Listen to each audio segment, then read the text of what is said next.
welcome to the Tom Baker Show. It is great to be back on PowerTube TV. This show, of course, as always, brought to you by TrackTune, and you'll be hearing and seeing more about TrackTune throughout the show. And Tyler Dayton, my co-host, has joined me. Tyler and I both spent some time at Darlington Raceway recently for their Throwback weekend, which I think is always one of the most exciting and special weekends of the year on the NASCAR circuit.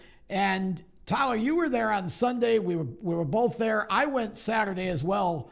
Neither of us were there on Friday for the truck race, which turned into a marathon. Where do you want to start? Let's start with the truck race. Kind of three big talking points from that. Kyle Busch wrecks out lap one. Corey Haim has another dominating race, and then Ross Chastain steals it at the end. Yeah, that was, you know what? We could start with Kyle, because I think that really set the stage for everything else that happened afterward. Kyle Busch, in turn two, it was almost like that corner was a hot corner. And it was really throughout the weekend, but especially in the truck race. There were a couple of, I think Dean Thompson was the other one that just kind of lost it. That seemed to be a weird corner. It was like Kyle just lost the handle on the truck and ended up crashing. How often do you see Kyle Busch crash on lap one? The answer to that, by the way, is never. And Kyle Busch has never finished last in a truck race until that race at Darlington. Crazy deal for Kyle. Once he was out, like you said, Corey Haim just took over. And it wasn't that there wasn't great racing, but Corey stunk up the show. I mean, he was clearly the star of the show. And then I thought on the last restart, for Ross Chastain to end up in the lead, it was almost like he just caught everybody else napping. Yeah.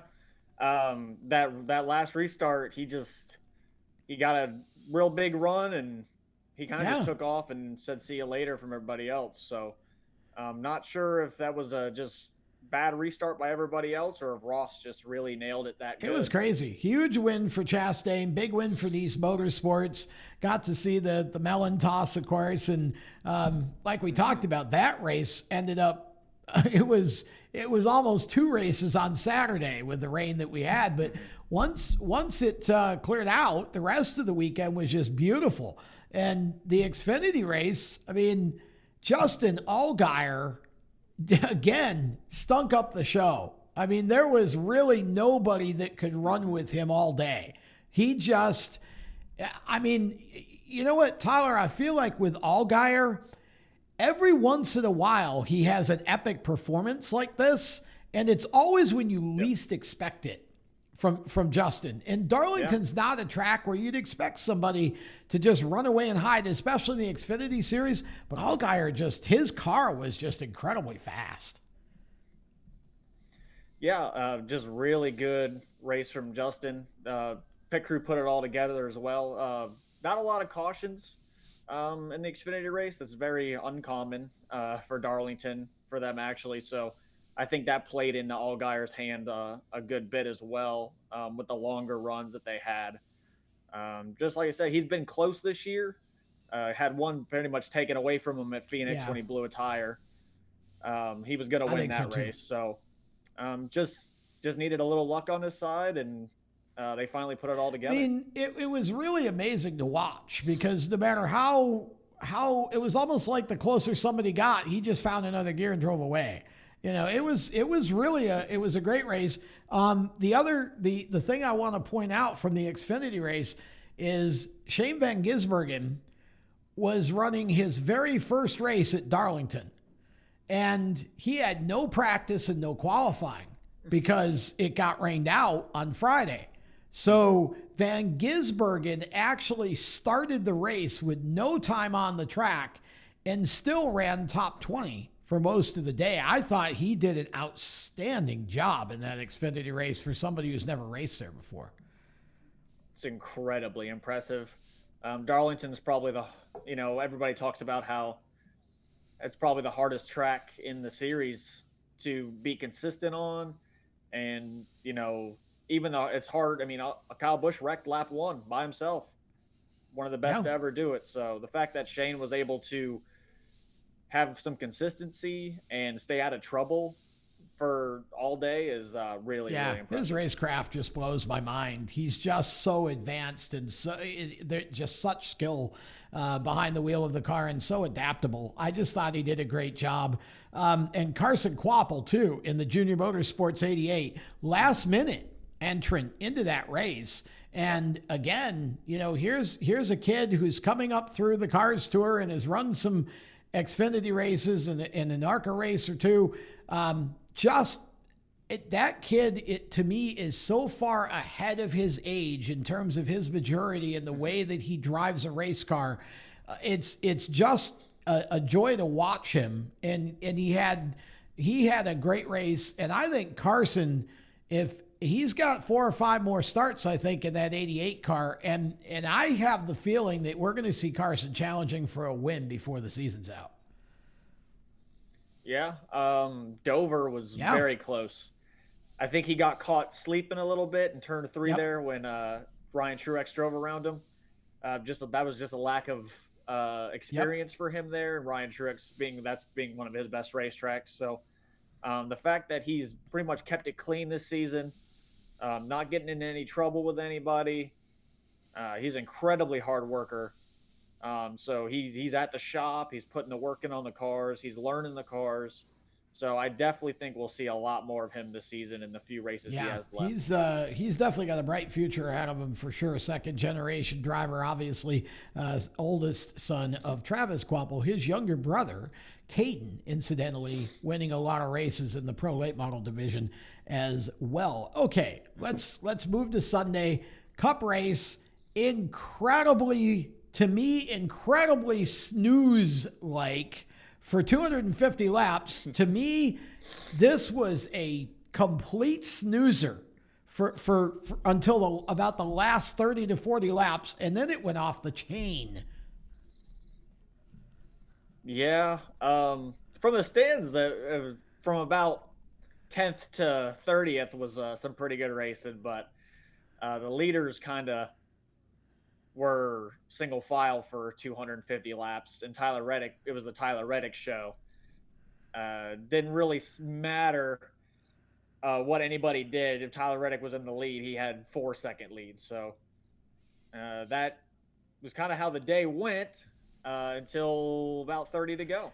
And then it changed dramatically. Yeah. It was like there was a moment when Kyle Larson ended up bouncing off the wall. And that seemed to just change the entire pace and energy of the rest of the race, because after that, everybody got up on the chip and just went crazy. You had contact between Keselowski and Reddick for the lead, and that allowed Chris Buescher to drop to the bottom of the track and pass them both. And Buescher took the lead, and then Reddick got back to him, and there was contact again, and Buescher ended up bouncing off the wall. And then, of course, Brad ends up going on for the win. And we had a little bit of post-race with Chris Buescher and Tyler Reddick, which really didn't amount to much. But, I mean, to me, this race, NASCAR has somehow this season been blessed with some of the most amazing finishes in its history. The racing itself through the race isn't always that great, but somehow we always have ended up this year. It seems like almost every race in the Cup Series has had a big finish. Yeah. What I'll say about Keselowski and the Reddick battle is they ran side by side for 7 laps at Darlington. And that is completely unheard of. I mean, there's no room to race like that for that long.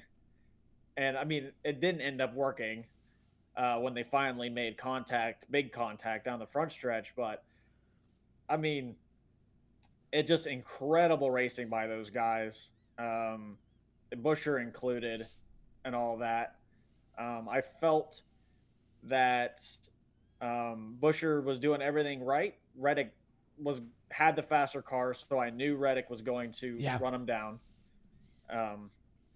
The only thing that I don't really understand is that Reddick still had 9 laps to go when he threw his slide job on Chris in Do you turn think he 3. got impatient? Uh, I think he Yeah. got impatient. I think he had plenty of time to maybe get a little closer, maybe get alongside of him, force Chris into a mistake. I don't think he needed to throw it in from a car Yeah. length and a half back when he still had 9 laps to go. I just think he got a little overzealous there, and he knew it wasn't going to work from that far back.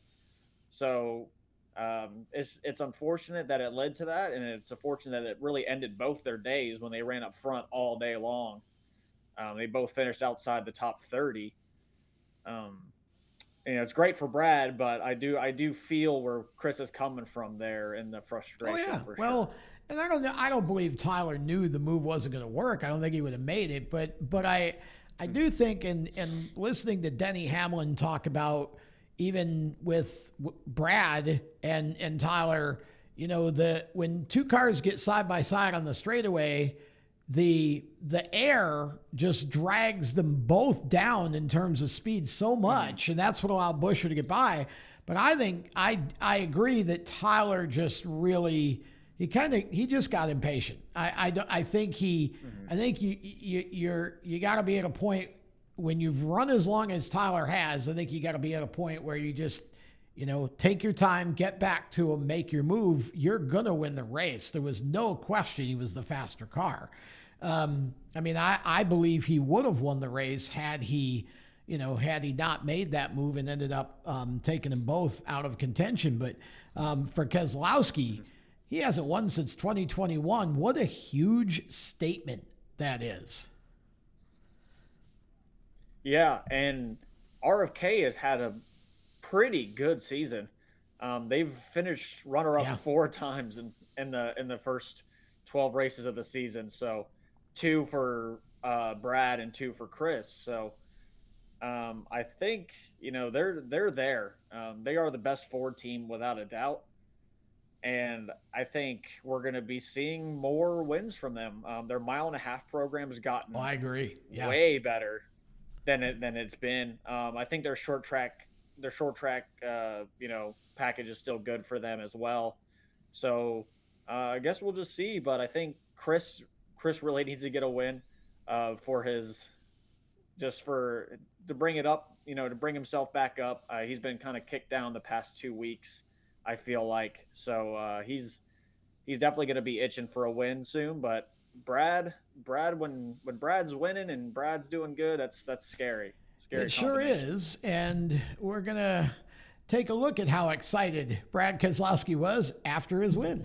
Well, Brad Keselowski ends a 110 race winless streak. You get your 36th career victory, Brad, but this is the first one driving for a company with your name on the side of it. How special is that? It's what a heck of a day. It's Darlington, so whether it's your first win, your last win, it's just a really special track. It's the history of NASCAR. It's as tough as it gets, and then that battle at the end with my teammate Tyler Reddick and I, we're just all laid it all out on the line. It was freaking awesome. I thought I couldn't get much better in Kansas. It did today. That was awesome. I'm so glad you guys got to see that. That was incredible. Thanks for being here. We did it.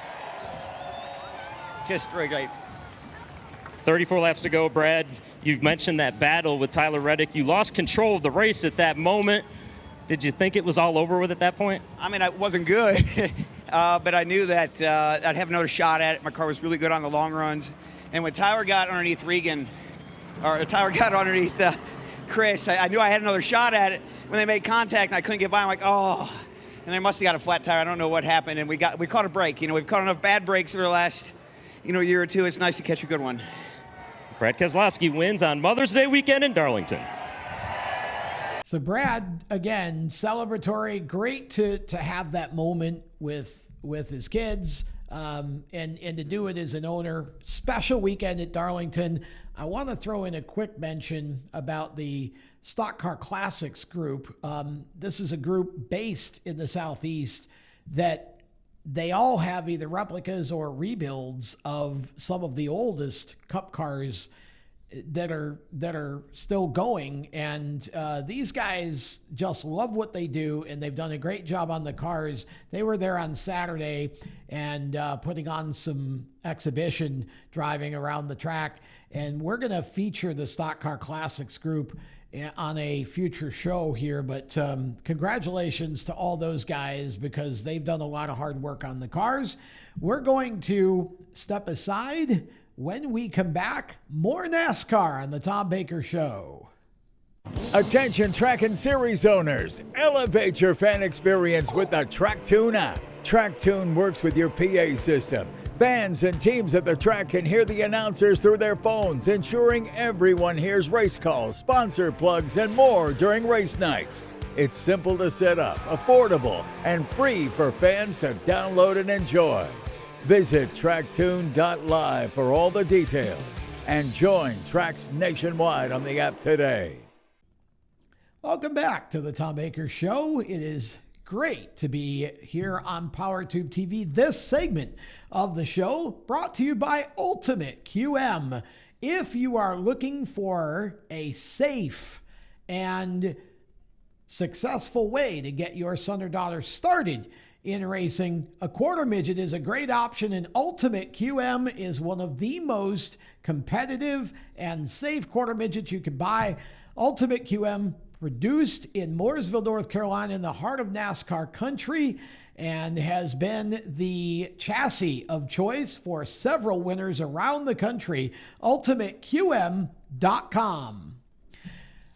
Tyler, we're still talking NASCAR because, boy, in the last couple of weeks, we have just had a treasure trove of NASCAR news, and it's the month of May. Charlotte's coming up, and we got to talk about some of this. What do we got here? So some early 2025 schedule news dropping a little early before the full schedule drops. Found out that NASCAR is moving the second Atlanta race to June. It'll be the first race of the new TNT in-season tournament. It's going to be on a Saturday night as well. So Atlanta's losing their playoff date for next year, and it's moving to June. Yeah.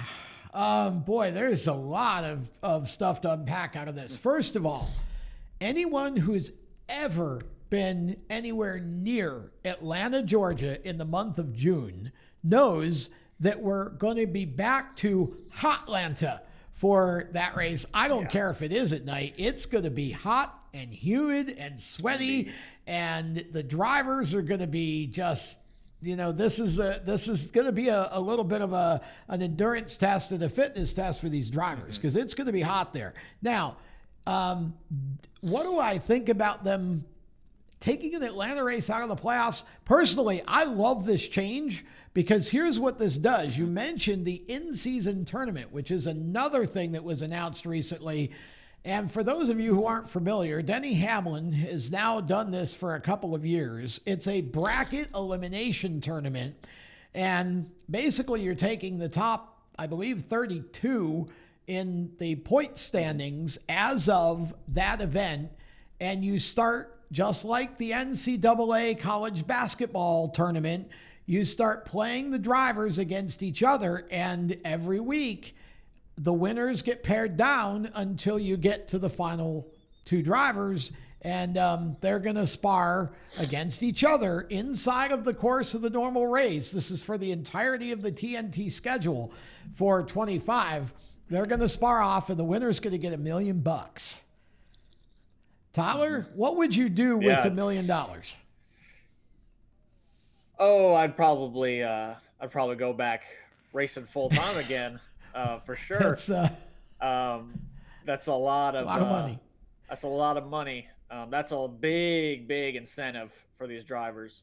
And like Denny Hamlin said, if you're gonna do something like this, there needed to be a big incentive for these drivers, and $1 million is a very big incentive. So I think that this is a really good thing that TNT is doing with NASCAR for next year. I think it's going to be very popular with the fans as well as the drivers. Because I believe a lot of the drivers participate in this bracket challenge as well. Yeah. So, or was participating. So, I think it's all around. I think it's a really awesome deal and a good way for TNT to jump back into NASCAR. I agree. Yeah, and here's the thing about this that I love. First of all, so the sort of genesis of the whole thing, TNT announced they were doing this in-season NBA tournament, and then Denny decides, well, shoot, let's do the same kind of idea and turns it into a racing NASCAR Cup tournament.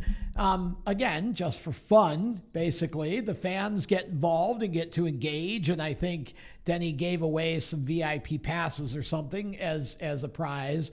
And he talks about the fact the drivers know who they're playing against that week, and they're paying attention. Like it's a conversation piece. Now that TNT and NASCAR are taking this whole thing up a notch and throwing $1 million on the line, this is going to be fun, and it's also going to happen during TNT's 5-race stretch, which means that, there's going to be a lot of engagement going on for those races. I think it's cool as heck. I love the idea, and for those who call this a gimmick, it's like, can we please eliminate the word gimmick from everything NASCAR does? Literally... Yeah.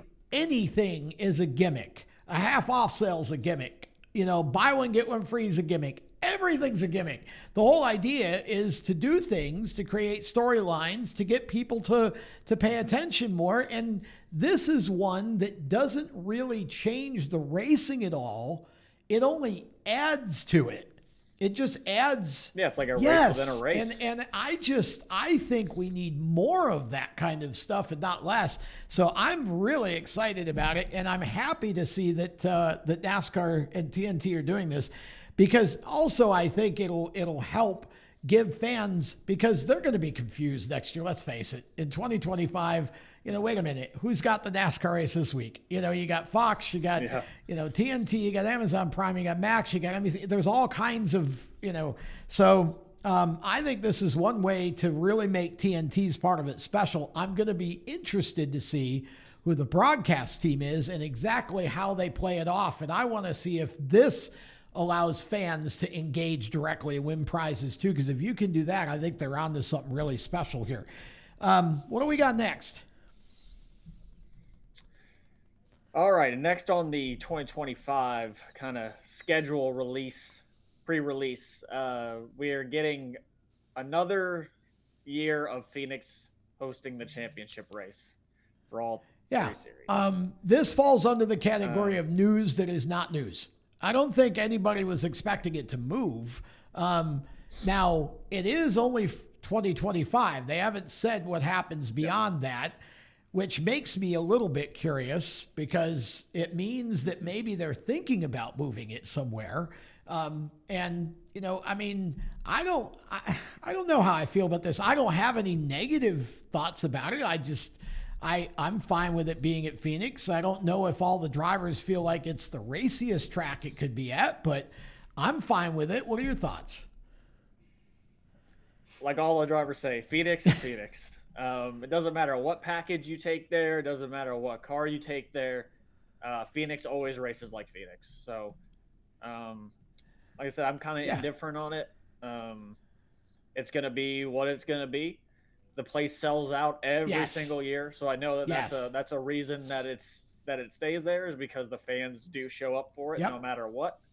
So, I guess we'll see what lies beyond 2025, but we know that we're locked in for next year. So we'll just we got to prepare for that. Yeah. So. I mean, I agree. I'm indifferent. And I also am glad you brought that up about the fan support, because as far as the city and the fans in the area, it's a home run every year. I mean, they just love it. The weather is, favorable out there as compared to maybe some other places you could put it. I'm not opposed to moving it around, but I think you do have to consider where you go with it. I wouldn't want to see it go to a road course or whatever. I think you got to end on an oval because that's what NASCAR is mostly. And so I'm fine with it. I just thought it was interesting that they chose to announce it, which I think more had to do with, the timing of the announcement. In fact, a lot of these announcements, had more to do with television and advertising than anything else. What's next?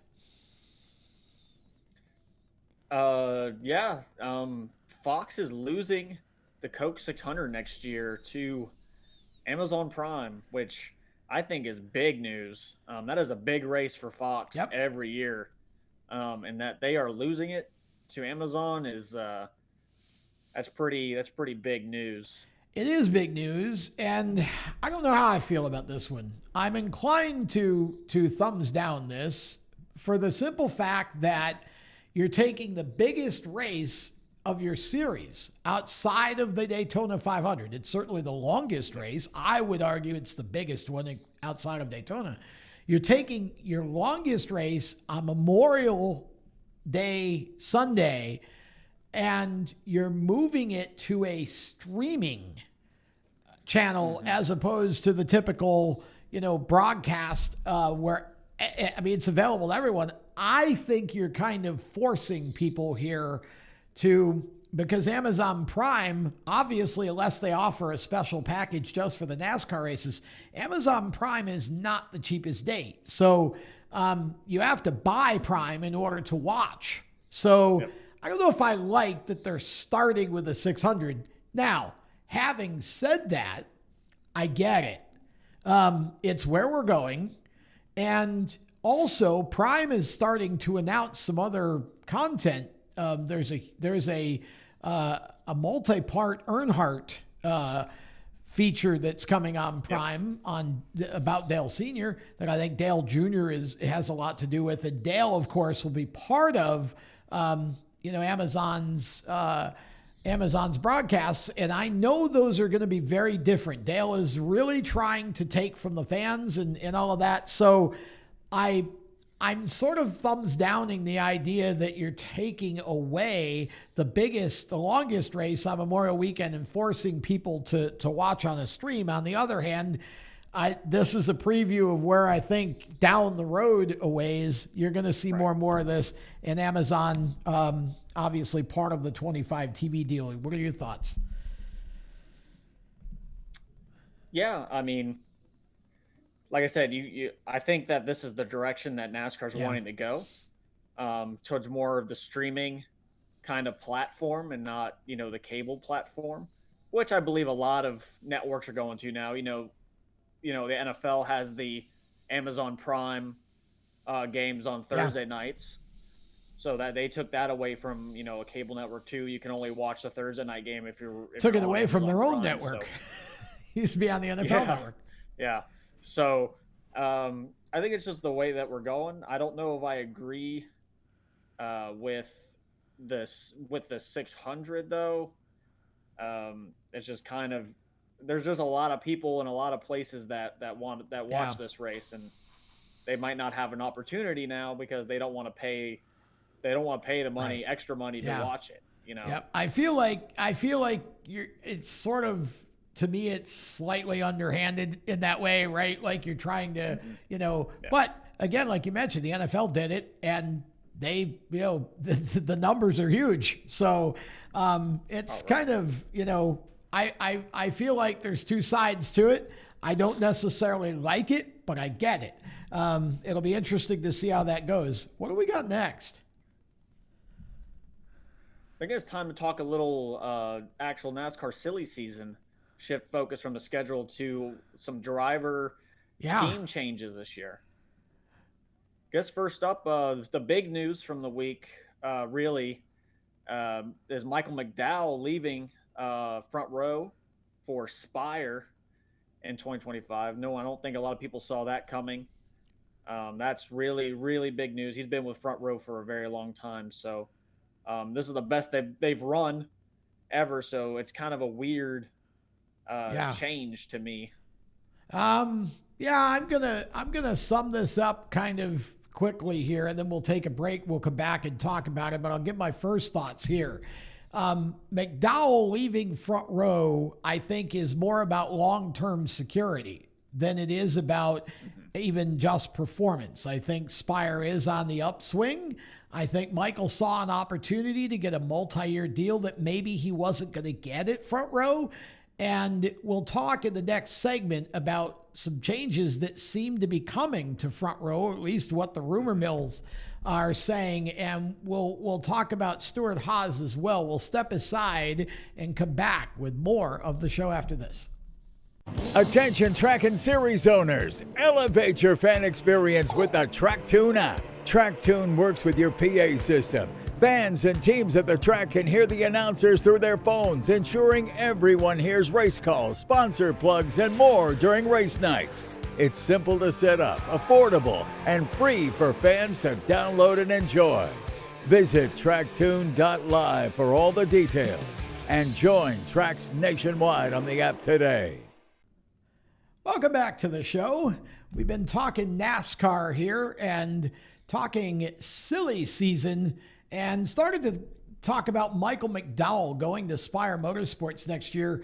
To me, Tyler, this seems more indicative of a larger picture that's developing on in the NASCAR world right now with Stuart Haas racing and some of the things that are going on there. So I'll try to take this a little bit at a time here. So McDowell, of course, he's been with Front Row Motorsports, it seems like forever. He was clearly their ace. He's been a Daytona 500 winner, got him into the playoffs in 2023. So far, 24, both cars at Front Row running very well. They're now up to Tier 1 support with Ford. So the technical help and all of the data, all of that seems to be working. Here's the interesting part of this. So Stuart Haas has been rumored, and again, I'm emphasizing rumor because we don't know what really is the truth behind what Stuart Haas is doing, right, Tyler? But we know this. We know that they've actually sent a notice to teams about how they can acquire a charter. And there's a lot of rumors about whether one charter, two charters, all four charters. Is Stuart Haas closing completely? What's going on, right? So what seems to be happening here is that Michael McDowell decides to move to Spire. And I mentioned the last segment, I think they gave him a multi-year deal. He's going to have equipment that's probably by 2025, I would guess, we're going to be close to where the 34 and 38 are now. But he's gonna be able to go to an organization that's certainly building. Now, there seems to be some discussion out there that Front Row is going to add at least one charter.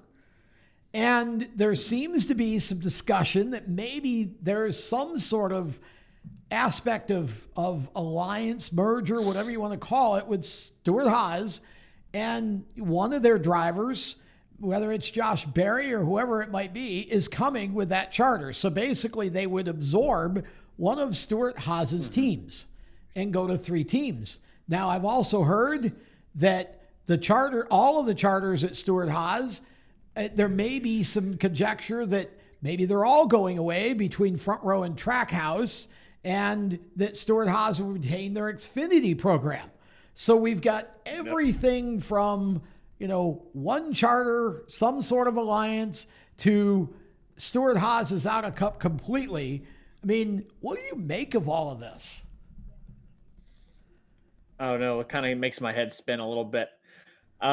It's just so much this week happening, and there's so many different reports and so much different,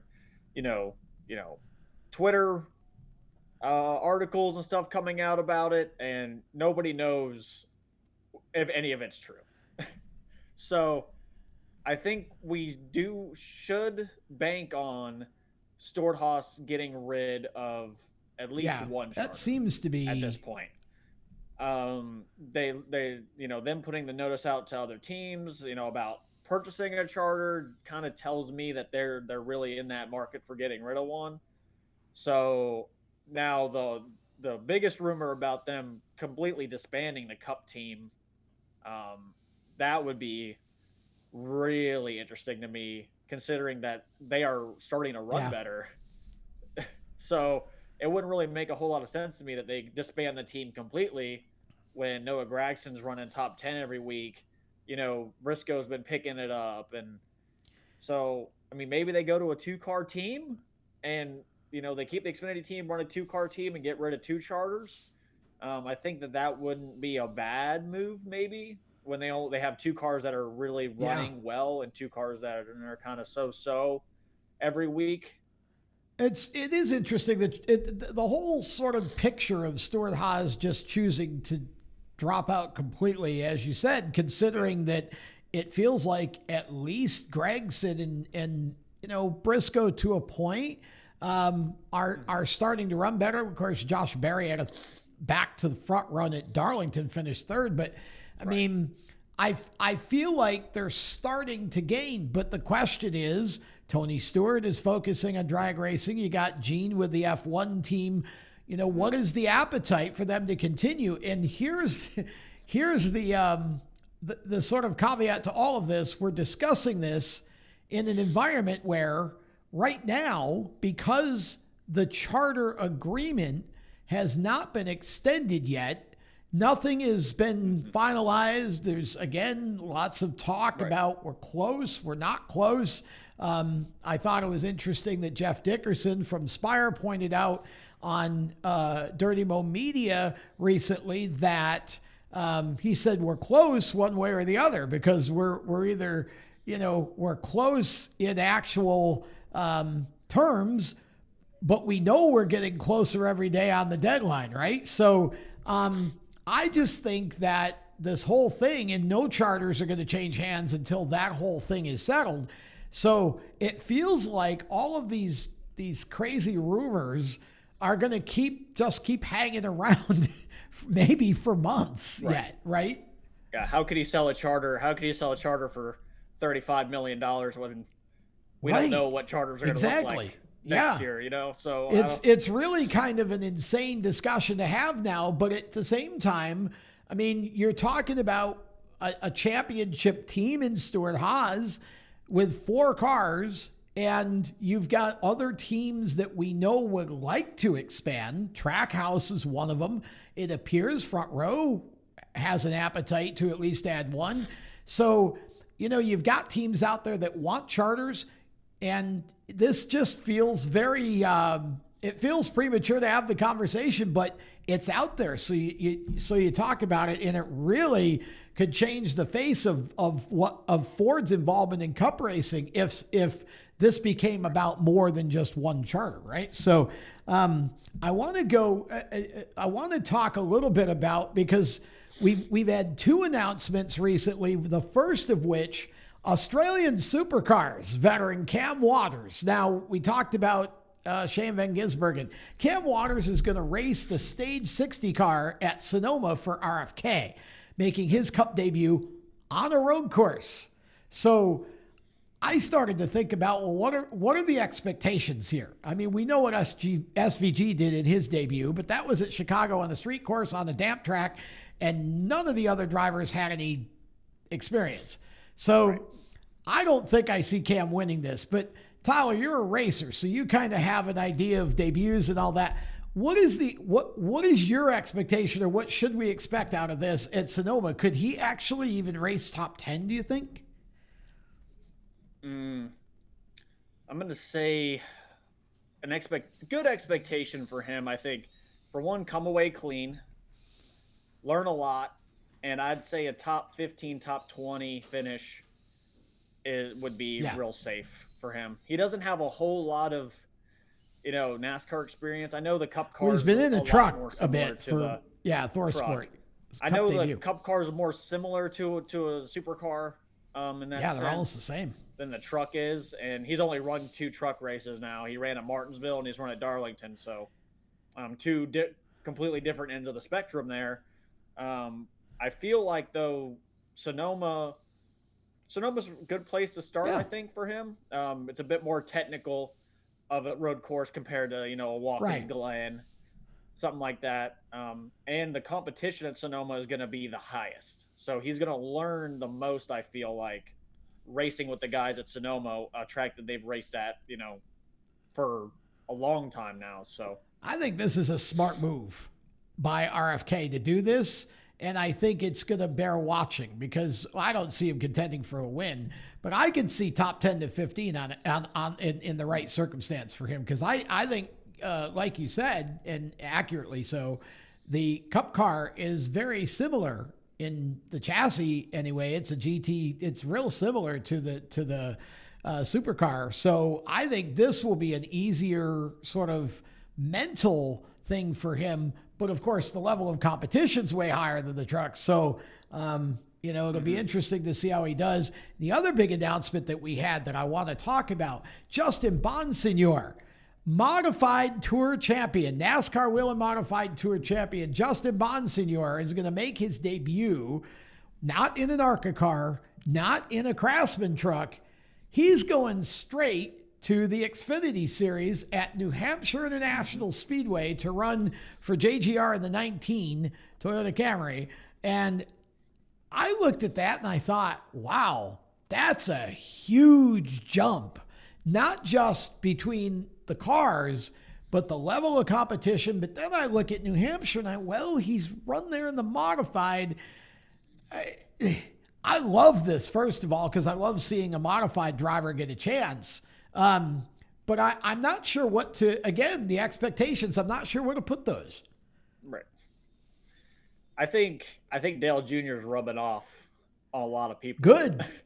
There's a lot of teams right now that are just, taking these guys that win at the short track level or in the weekly series levels and are putting them in cars.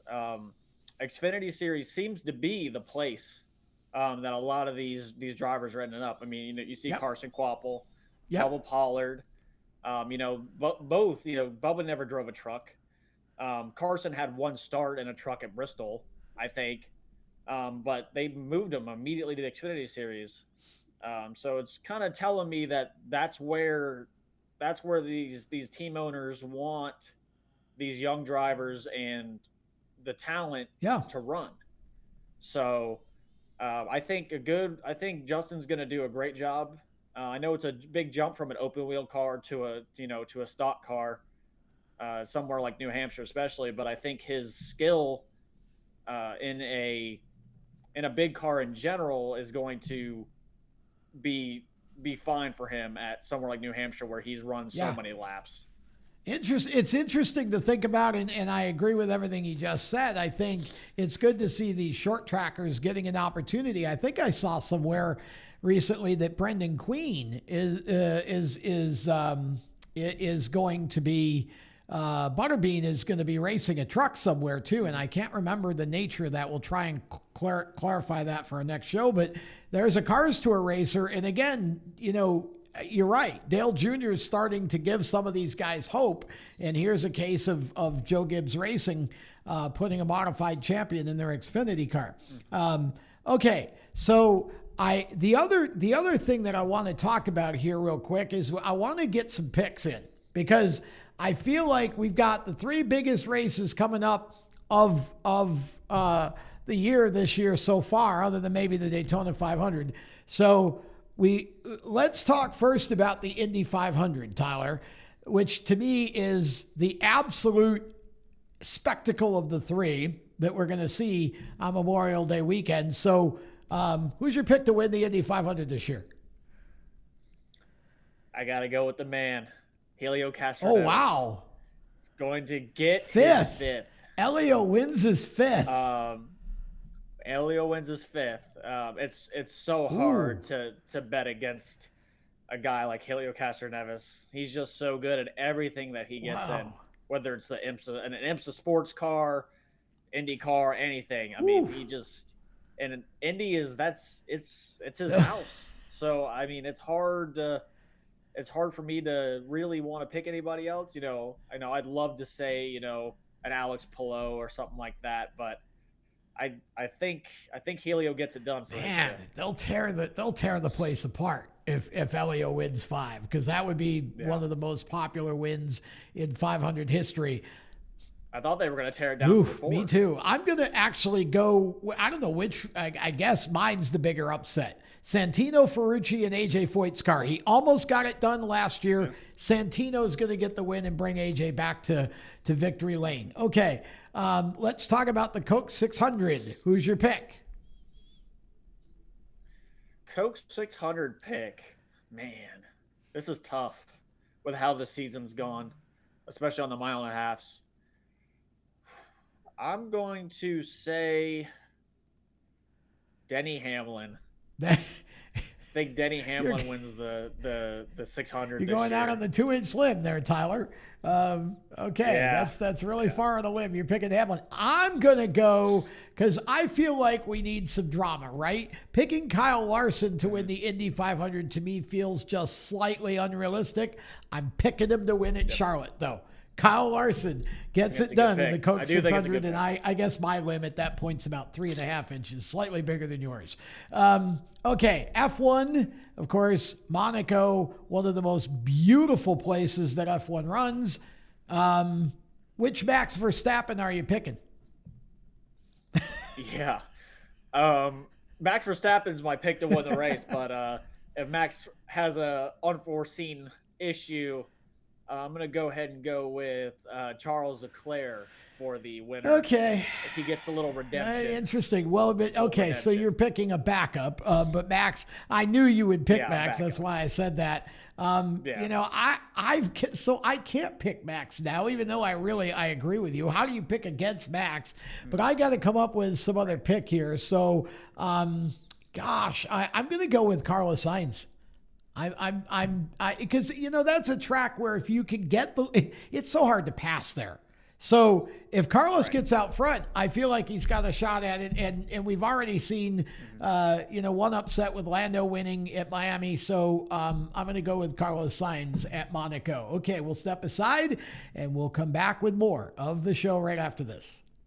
Attention track and series owners, elevate your fan experience with the TrackTune app. TrackTune works with your PA system. Fans and teams at the track can hear the announcers through their phones, ensuring everyone hears race calls, sponsor plugs, and more during race nights.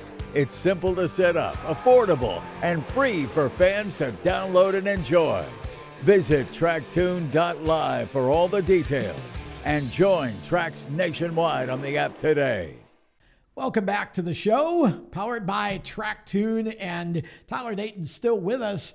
And I feel like we've done 2 shows in this show. We've had so much news, Tyler. Yes, lots of NASCAR news. I think it's time for a little buy or sell. What do you think? Oh boy! All right, we're gonna do some buy and sell. What do we got? Right. First up, IndyCar will be introducing a hybrid motor at Mid-Ohio. Are you buying or are you selling? I love this idea. And I know that I probably just made half our audience mad, but I love the hybrid idea. And here's why. I think that the hybrid technology, if it's done right, can bring us back some of the horsepower and the power that we've lost with what we've done. I mean, there's always this struggle lately, right? In the normally aspirated motors, push rod motors, you want to bring in more manufacturers and more OEMs, but they're not going to build push rod stuff. So right. I think that I don't know too much about the hybrid that IndyCar's using, but shoot, I mean, you could put 1,000 horsepower into a hybrid package. I can tell you this, with the new motor, it is adding an extra 120 horsepower of boost. So they're already up to 800 now with this change. So they're gonna be faster. The cars are gonna be going faster. So yeah, I love it. I'm buying this all day long. I'm not afraid. I don't want to see EV. Love Formula E. I love it for a whole bunch of other reasons that we can talk about on a different show. But I think the Formula E series is great. But I just don't want to see that technology in IndyCar or NASCAR yet. I think the hybrid is the ultimate solution here. I'm buying this. What about you? I have to buy too, especially for the IndyCar series. I mean, F1 does it and it works awesome. I mean, those cars are putting out crazy horsepower on their hybrid technology that they have going on there. So I absolutely am a big fan of this change, and I'm really looking forward to paying attention Mid Ohio weekend. Yeah. Yeah, it should be fun. That's the way that it sounds like they're going to introduce it in Mid Ohio. I think it'll be great. All right, keeping up with the hybrid talk here, the next buy or sell, NASCAR bringing hybrid technology into the series. I would buy that. Now that has not been officially announced, but it has been talked about by NASCAR. Elton Sawyer said on the Dale Jr. Download recently that it is a conversation. And it's because they want to invite more manufacturers. And so this is what they're going to have to do in order to get them in.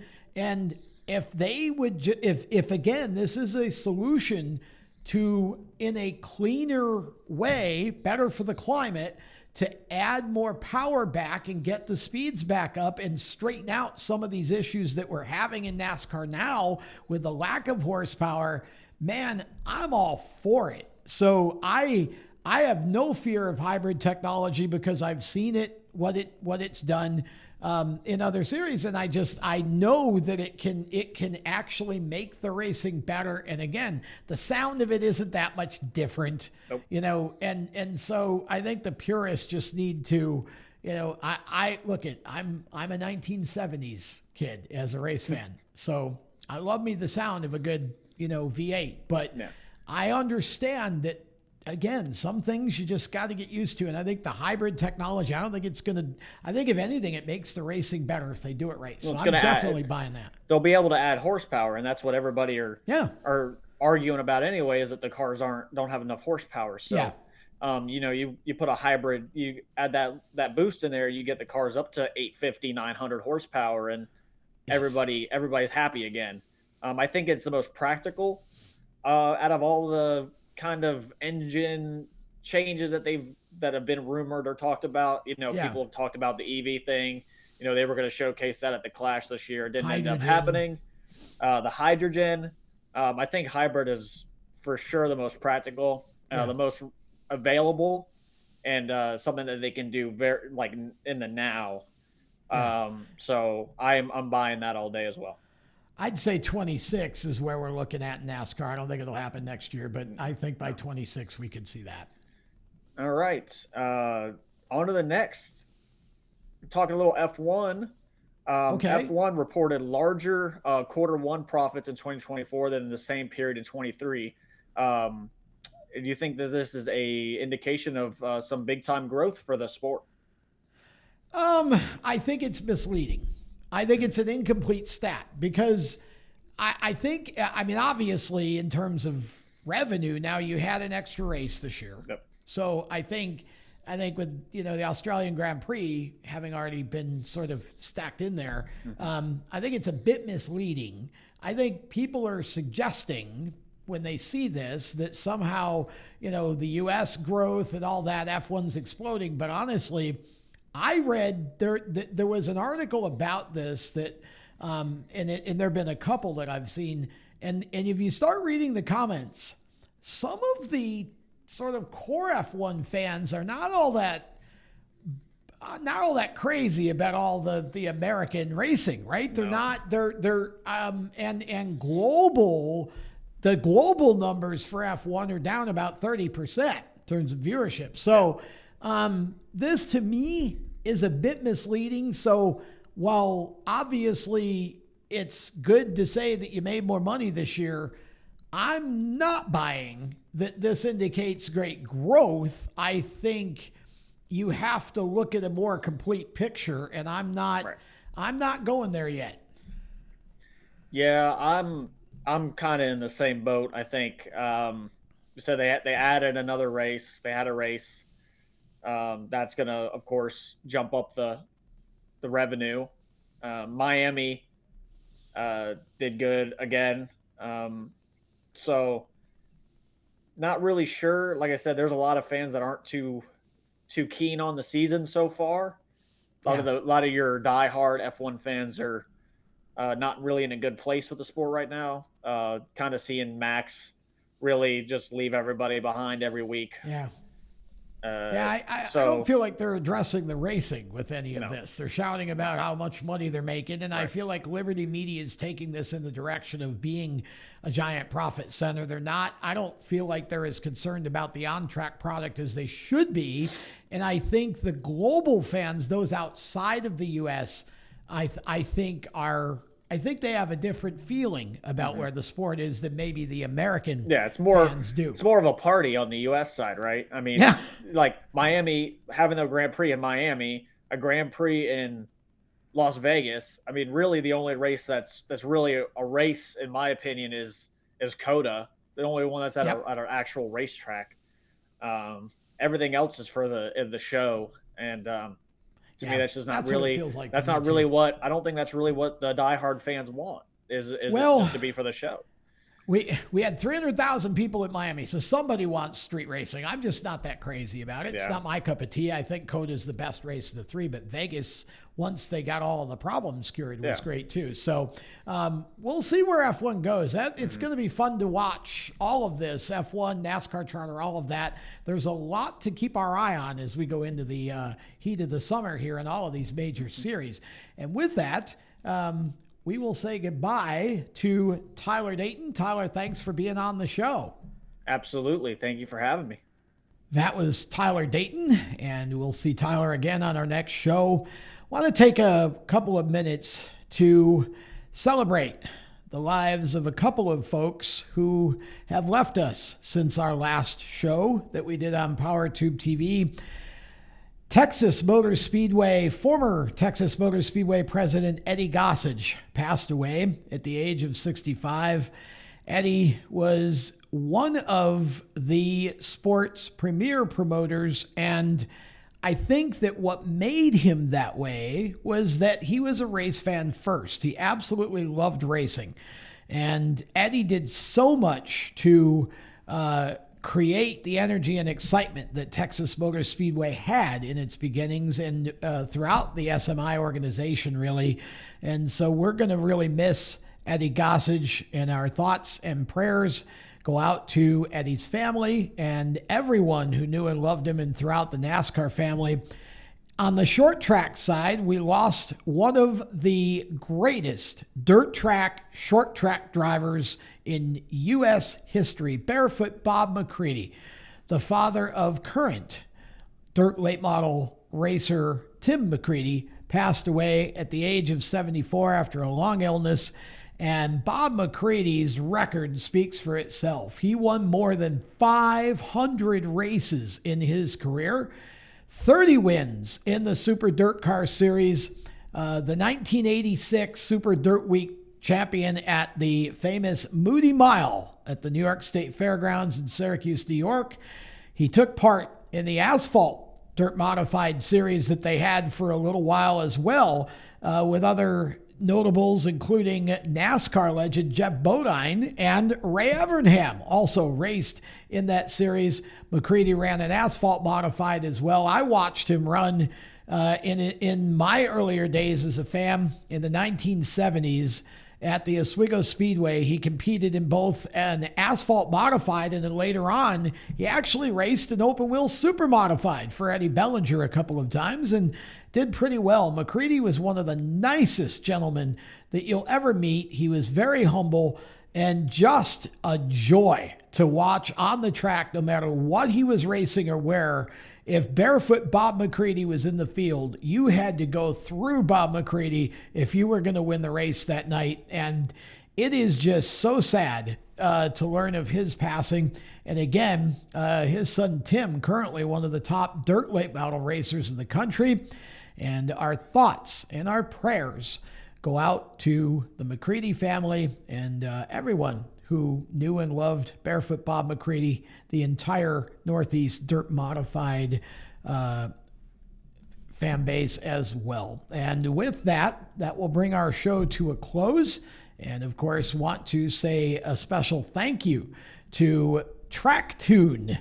go to tracktune.live and check out how you can get your Tracker Series on the TrackTune app and allow your fans to hear everything that the announcers say over the PA system through their phone or device. Also, check out ultimateqm.com for all the info on how to get your young ones started in quarter midget racing. And of course, for more exclusive content and stories, you can join us at steeringwheelnation.com and of course on our page at watchpowertubetv.com. Follow us on Facebook, Instagram, and Twitter at The Wheel Nation and Steering Wheel Nation on LinkedIn. Until next time, I'm Tom Baker. Have a great Memorial Day weekend, everyone, and enjoy the racing. Thanks for watching.